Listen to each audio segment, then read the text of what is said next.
جیسی زندگی تم نے اس دنیا میں گزاری جب تمہاری روح کو یہاں پر 60-70 سال کے لیے ایک جسم میں ڈالا تھا، تمہارے پاس ٹائم تھا، چانس تھا، اللہ کو جانتے، اللہ کو پہچانتے، اللہ اور اللہ کے رسول کی اطاعت والی زندگی گزارتے تو تم آج کامیاب ہوتے، آسانیوں میں ہوتے۔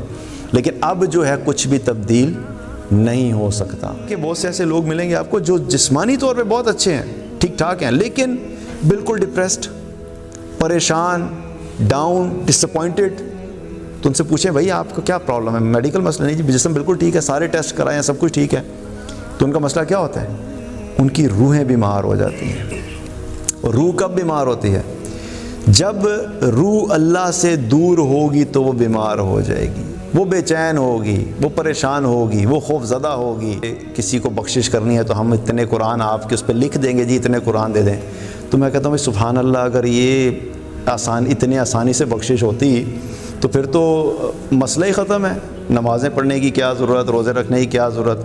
پیسے اکٹھے کرو، اپنی اولاد کو بتا جاؤ بیٹا جب میں مروں گا تو یہ فلاں 5-10 مدرسے ہیں جہاں پہ اتنے 100 قرآن جو ہیں وہ ختم ہوتے ہیں، تو بس تم ہر سال جا کے وہاں پہ تھوڑے سے پیسے دے دیا کرنا جو چندے کے طور پہ، اور ان کو کہہ دینا کہ جی میرے والد صاحب کو جو ہے نا وہ 50 قرآن جو ہے بخش دیں، تو والد صاحب کامیاب ہو جائیں گے، تو ساری زندگی کی نمازیں بھی معاف ہوگی۔ تو یہ تو بڑا آسان ہو جاتا ہے۔ پھر اگلا اللہ تعالیٰ سٹیج کیا بتا رہے ہیں؟ جو 4تھ سٹیج ہے وہ ہے ثم یحییکم ثم الیہ ترجعون، اور ہم تمہیں پھر دوبارہ زندہ کریں گے۔ یہ کون سی سٹیج ہے؟ جب قیامت قائم ہوگی تو اللہ تعالیٰ دوبارہ سے ان تمام لوگوں کو زندہ کرے گا۔ جو جہاں پہ موجود ہے، قیامت جب قائم ہوگی سب کے سب دوبارہ سے زندہ ہوں گے اور میدان محشر کی طرف چلیں گے۔ اللہ تعالیٰ کیا ہے؟ ثم الیہ ترجعون۔ اللہ تعالیٰ صرف اتنا نہیں کہہ رہے کہ ہم تمہارا زندہ کریں گے اور اس کے بعد کیا کریں گے کوئی پتہ نہیں۔ اللہ بتا رہے تمہیں دوبارہ زندہ کریں گے اور پھر تمہیں اللہ ہی کی طرف لوٹنا ہے، یعنی اب قیامت جب قائم ہوگی تو تم سارے کے سارے میدان محشر کی طرف جاؤ گے جہاں پہ تمہارا حساب کتاب ہوگا۔ اور یہ جو پروسیس ہے، جو جہاں پر دفن ہے وہاں سے لے کے میدان محشر میں جو پہنچے گا، اس کے بارے میں اللہ کے نبی صلی اللہ علیہ وسلم نے کیا فرمایا کہ کچھ لوگ ایسے ہوں گے جو سواریوں پر بیٹھ کر جائیں گے، کچھ ایسے ہوں گے جو پیدل چل کے جا رہے ہوں گے، اور کچھ ایسے ہوں گے جو منہ کے بل چل کے جا رہے ہوں گے۔ تو صحابہ نے پوچھا یا رسول اللہ صلی اللہ علیہ وسلم یہ منہ کے بل انسان کیسے چلے گا؟ تو آپ صلی اللہ علیہ وسلم نے فرمایا کہ جو اللہ اس چیز پہ قادر ہے کہ تمہیں پاؤں پہ چلائے، وہ اس چیز پر بھی قدرت رکھتا ہے کہ تم لوگوں کو منہ پہ چلا سکے۔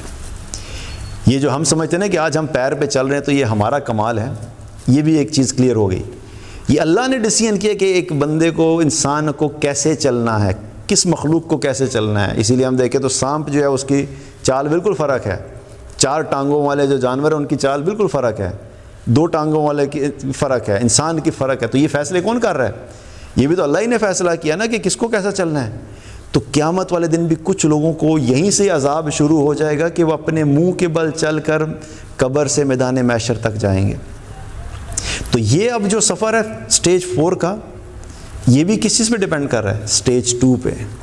جیسی زندگی تم نے اس دنیا میں گزاری جب تمہاری روح کو یہاں پر 60-70 سال کے لیے ایک جسم میں ڈالا تھا، تمہارے پاس ٹائم تھا، چانس تھا، اللہ کو جانتے، اللہ کو پہچانتے، اللہ اور اللہ کے رسول کی اطاعت والی زندگی گزارتے تو تم آج کامیاب ہوتے، آسانیوں میں ہوتے۔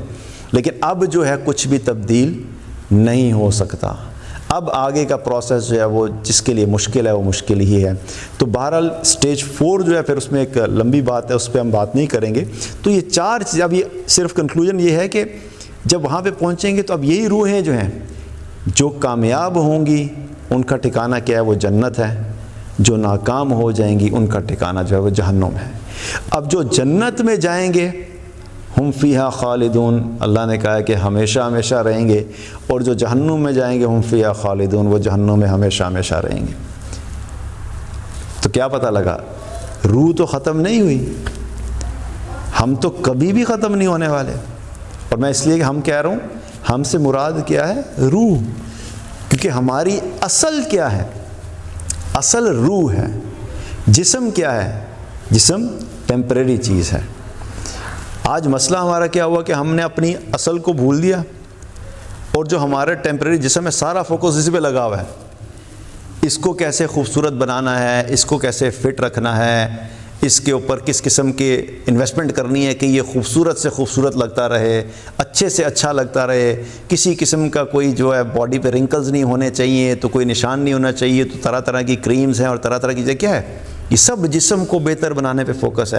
اگین اپنی باڈی کو ٹھیک رکھنے میں ممانعت نہیں ہے، ہمارا دین جو ہے اس جسم کو بھی صحت مند رکھنے کی تعلیم دیتا ہے، دیٹس اوکے۔ لیکن اس کا نقصان کیا ہوا کہ ہمارا سارا فوکس جو اس کو بہتر بنانے میں ہوا، ہماری جو اصل روح ہے اس روح کو کیسے بہتر کرنا ہے اس کے اوپر سے فوکس ہٹ گیا۔ اسی لیے آپ دیکھیں بہت سے ایسے لوگ ملیں گے آپ کو جو جسمانی طور پہ بہت اچھے ہیں، ٹھیک ٹھاک ہیں، لیکن بالکل ڈپریسڈ، پریشان، ڈاؤن، ڈس اپوائنٹڈ۔ تو ان سے پوچھیں بھائی آپ کا کیا پرابلم ہے؟ میڈیکل مسئلہ نہیں جی، جسم بالکل ٹھیک ہے، سارے ٹیسٹ کرائے ہیں، سب کچھ ٹھیک ہے۔ تو ان کا مسئلہ کیا ہوتا ہے؟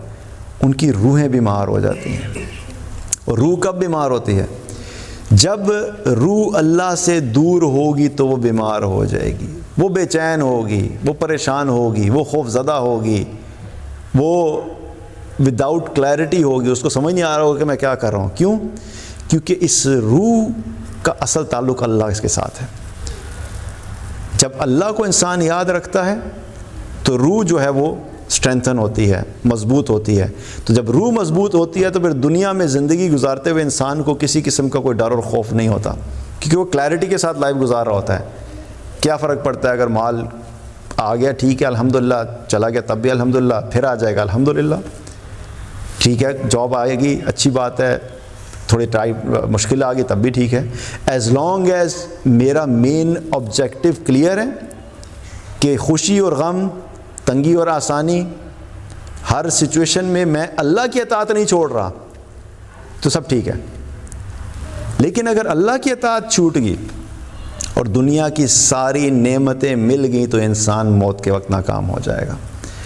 تو یہ چیز امپورٹنٹ ہے کہ یہ جو روح ہے اور یہ جو زندگی اور موت کا سفر ہے، یہ اس کے بارے میں کیوں بات کرنا امپورٹنٹ تھی کہ ہمارے لیے ایک ریمائنڈر تھا، میرے اپنے لیے ایک سب سے بڑا ریمائنڈر کہ ہم یاد رکھیں کہ ہم سب کو اللہ نے کہاں سے شروع کیا اور ہم وہ سارا سفر کرتے کرتے کرتے کہاں پہنچے ہیں، اور آگے کی ابھی 2 امپورٹنٹ سٹیجز باقی ہیں، اور ابھی اللہ نے ہمیں موقع دیا ہے کہ ہم اپنے آپ کو بہتر کر لیں تاکہ ہم اگلی 2 سٹیجز کے لیے تیاری کریں اور ان میں کامیاب ہوں۔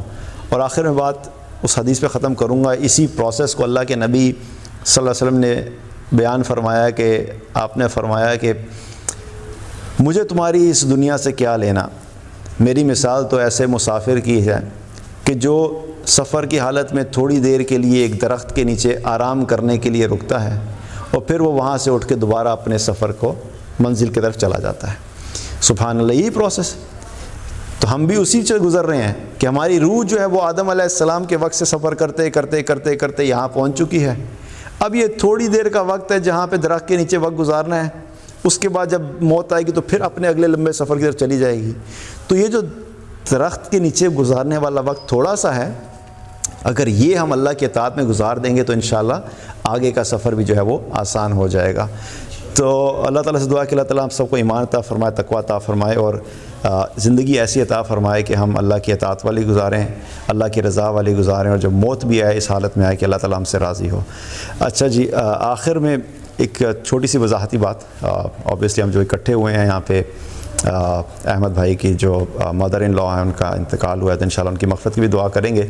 اور اس اعتبار سے بہت ساری چیزیں ہمارے معاشرے میں جو ہے وہ کنفیوژن بھی ہوتی ہے کہ جب کہیں پہ کوئی میت ہوتی ہے، فوتگی ہوتی ہے، تو بہت سارے ایسے کام ہوتے ہیں، بہت سارے ایسے اعمال ہوتے ہیں جو کہ ہم کر رہے ہوتے ہیں اور ہمیں پتہ نہیں تھا ہم کیوں کر رہے ہیں یا کیا کرنا چاہیے کیا نہیں کرنا چاہیے۔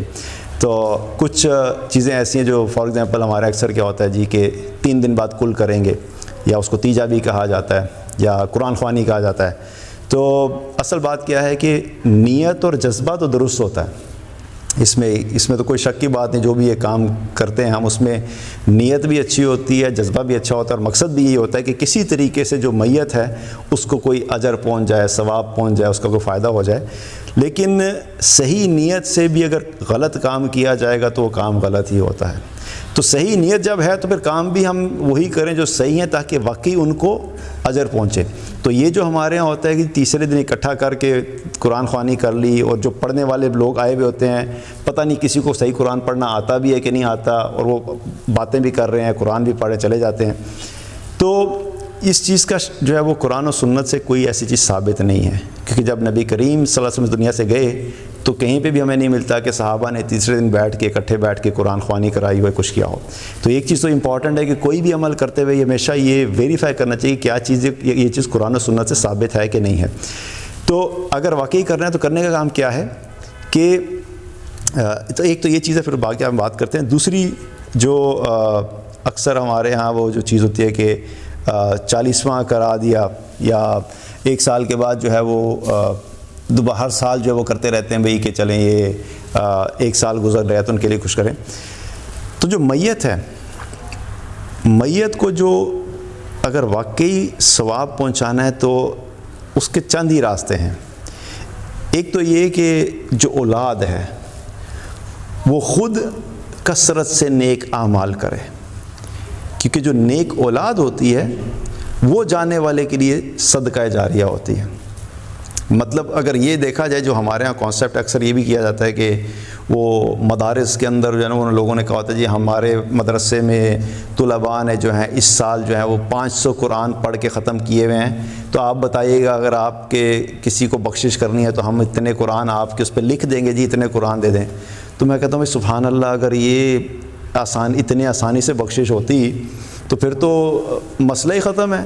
نمازیں پڑھنے کی کیا ضرورت، روزے رکھنے کی کیا ضرورت، پیسے اکٹھے کرو، اپنی اولاد کو بتا جاؤ بیٹا جب میں مروں گا تو یہ فلاں 5-10 مدرسے ہیں جہاں پہ اتنے 100 قرآن جو ہیں وہ ختم ہوتے ہیں، تو بس تم ہر سال جا کے وہاں پہ تھوڑے سے پیسے دے دیا کرنا جو چندے کے طور پہ، اور ان کو کہہ دینا کہ جی میرے والد صاحب کو جو ہے نا وہ 50 قرآن جو ہے بخش دیں، تو والد صاحب کامیاب ہو جائیں گے، تو ساری زندگی کی نمازیں بھی معاف ہوگی۔